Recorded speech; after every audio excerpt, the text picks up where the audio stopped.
So with all that prototyping going on, let's go back to object create. And I'll create a new object. I'll name it max. And I'll create it with object create. And I'll pass person as the prototype I want to set for max. I'll then log max name. Now what do you expect to happen if I hit run? We see max. Even though I didn't set the name on this max object, it has person as a prototype, and this prototype has this name field. Now another interesting question, what happens if I call max.create? What will show up in the console? Hello there. Now that might be confusing. We set the prototype to person, and person doesn't have greet. Why does this still work?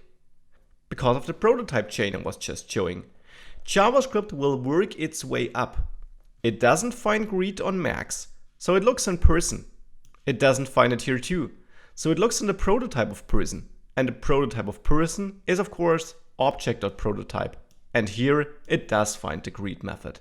And that shows the advantage of prototypes. I can copy this and create another object, Anna. Now Anna should probably have her own name, so I'll set this to Anna. And if I now copy this here for Anna, what do you think we'll see in the console? Hello there 2 times. So Anna does have this greet function as well. And that's the advantage of prototypes. We can create multiple objects of a certain blueprint, of a certain prototype. And they all have access to the methods of this prototype. I could go even a bit further. Let's say I want to greet with my name and I say, hello there, I skip out of the string here. And then I access this.name. Here's this keyword again, with which I was able to access properties of the object.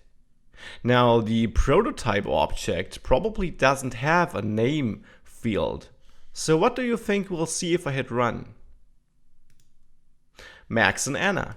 So this refers to the object on which we're calling this greet method, not to the prototype here. And that is an important behavior of this. It refers to the object on which you're calling this function here, this greet function. And I'm calling it on Max and Anna. And Max has a name and Anna has a name. And therefore, this name refers to the respective names and doesn't search for a name property in the prototype of Anna or Max, so not in the object prototype. What will print if I remove Anna's name here? I get Max, because now Anna doesn't have her own name anymore. And again, with the prototype chain, we start at the bottom with this.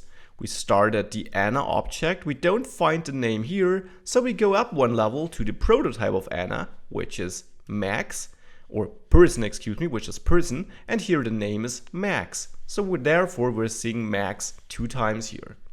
I know I'm really diving deep into that, but it's so important to understand how prototypes work and that they're really easy, to be honest. You often read a lot of articles that make it look like prototypes are the most difficult thing in JavaScript, but in the end it's all about blueprints from which you can build different objects and which have the advantage of providing you with functions or with properties you would not have access to in your object here on its own, since it doesn't have a name here, for example.